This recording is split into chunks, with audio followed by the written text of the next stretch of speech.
morning and a warm welcome to your show, Sunny Mornings in Encinitas. I'm your host, Melissa, and it's Thursday, November 20th. You'll be interested to know. 80 years ago, today in 1945, a tribunal in Nuremberg convened to publicly try major leaders of the defeated regime for crimes against peace, humanity, and the laws of war. The trials established a formal international standard for accountability, asserting that even heads of state could face justice and setting a precedent for future human rights protection. So now you know. And now, it's time for the Surf Report. Thursday in Encinitas. This morning it's looking clean with waves around 1 to 2 feet. Conditions stay fair until about 8, then shift to choppy as the wind picks up to sideshore at 7 miles per hour. Expect the wind to increase to 9 miles per hour by noon, adding more texture to the surface. Best time to ride is at 6 a.m. with a 5-foot incoming high tide, when the southwest swell is 1 foot at 14 seconds, and the offshore wind is 3 miles per hour. The first high tide on Thursday will be 6 feet at 8 a.m., followed by a half-foot low tide just before 3:30. The nearshore buoy at Beacons reads 65 degrees for the water temperature. Expect clean conditions on Friday with waves ranging from 2 to 3 feet, building to 3+ feet by evening. Saturday remains consistent at 3+ feet, but becomes choppy as winds shift onshore in the afternoon. Sunday sees a steady increase with clean conditions and waves reaching 3+ feet, making it the best day of the period. This morning, there's a slight chance of rain showers, and it feels like 58 degrees with 5 miles per hour wind. The sunset will take place at 4:45, and it will rise again tomorrow at 6:27.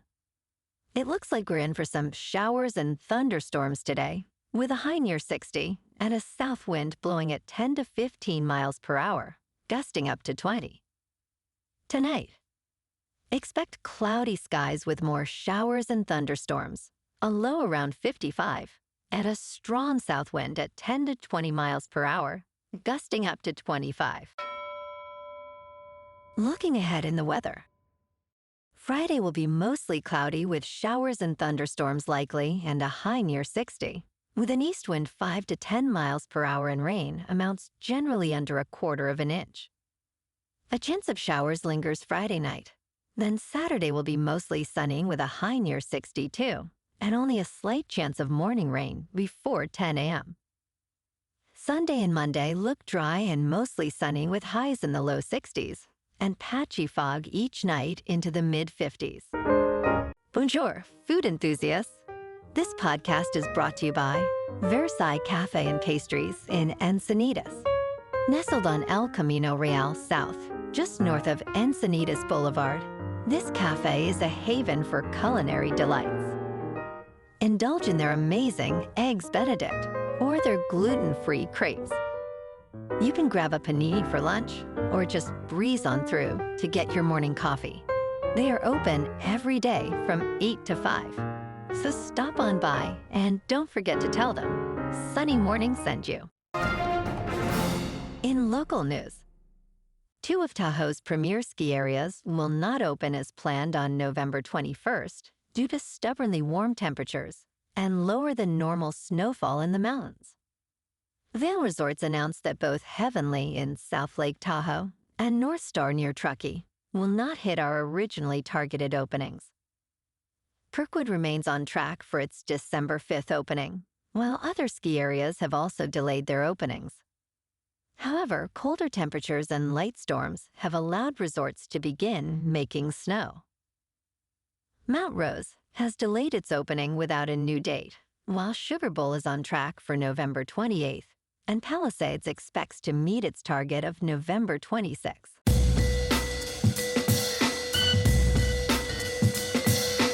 Now on to sports. The NBA season is in full swing, and teams are starting to reveal their true potential. In the Western Conference, the defending champion Thunder and the improved Nuggets are clear contenders. In the Eastern Conference, the Cavaliers and Knicks stand out as potential title threats.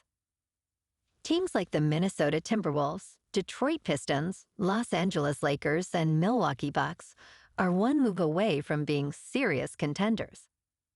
Each team has specific trade targets to enhance their chances of winning the NBA title. In local sports, the Seidler family has begun exploring the potential sale of the San Diego Padres, just a day before the second anniversary of Peter Seidler's death. According to league sources, the team carries approximately $300 million in debt, along with several onerous player contracts. Padres chairman John Seidler stated, "We will undertake this process with integrity and professionalism, honoring Peter's legacy." While the Padres focus on their players and fans, they are also seeking a new owner who shares Peter's vision of building a competitive team. The Seidler family has engaged merchant bank BDT and MSD partners to assist in this exploration. In top news, the Social Security Administration has scrapped plans to limit disability benefits after significant backlash from older Americans. This decision followed an article in the Washington Post that reported potential loss of benefits for many. Commissioner Frank Bisignano assured advocates that the controversial proposal would not proceed. Advocates celebrated the decision, emphasizing the importance of Social Security disability insurance for those unable to work. Rebecca Vallis, CEO of the National Academy of Social Insurance, praised the administration's choice to avoid cuts. Concerns remain that changes could still affect eligibility for thousands of older Americans seeking benefits. In business news, Bitcoin has entered a death cross, and Ethereum is not far behind. Crypto traders who bought near recent highs are feeling the pain as the market declines. Bitcoin is now around $88,000, down over 20% in the last month. The overall crypto market has fallen to $3 trillion, with 95% of coins in the red. The Fear and Greed Index has dropped to 16, indicating extreme fear. Meanwhile, traders on Myriad predict Bitcoin may drop to $85,000, while Ethereum could slide to $2,000. Bitcoin is currently down 3% to about $92,000. Ethereum is down 5% to just over $3,000. And XRP is down 5% to $2.13.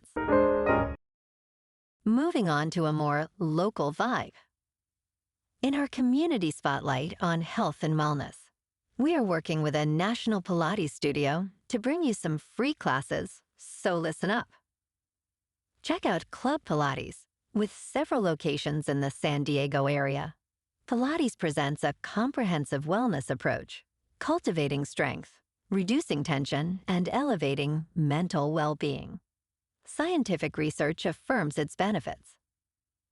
So now you can check out Club Pilates for a free class, with locations in Encinitas, Solana Beach, Oceanside, La Jolla, and more.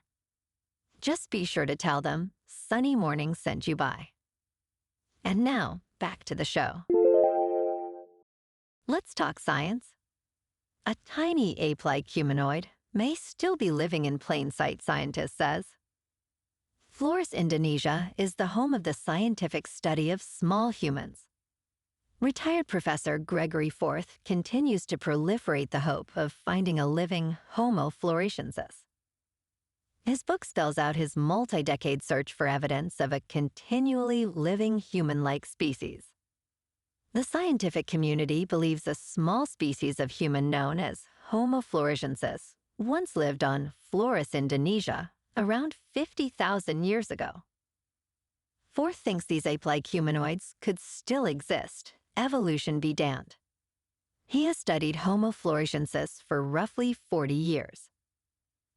Forth's hopes of a living Homo floresiensis were emboldened by the finding of fossils roughly 20 years ago.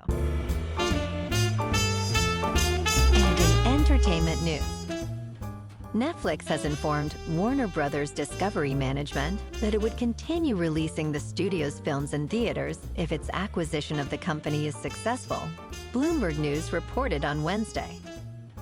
The existing theatrical release contracts of Warner Brothers would be honored, according to the report, which cited sources familiar with the matter. Reuters could not immediately verify the report. This news could reshape the future of theatrical releases if the acquisition proceeds, highlighting Netflix's commitment to maintaining traditional cinema experiences. Stay tuned for further updates on this developing story. Well, alrighty, folks, it's time for the quote of the day. And today, our quote comes from the American lawyer and Supreme Court Justice, Robert H. Jackson. And he said, "The ultimate purpose of the Nuremberg trials was to make the law of the future, not merely to punish the past." And that's a wrap for this morning. You can check out our Instagram, YouTube, and TikTok for some captivating aerial videos with local news and the surf reports. Have an amazing day, my good friends. We'll see you tomorrow with another episode of Sunny Mornings in Encinitas.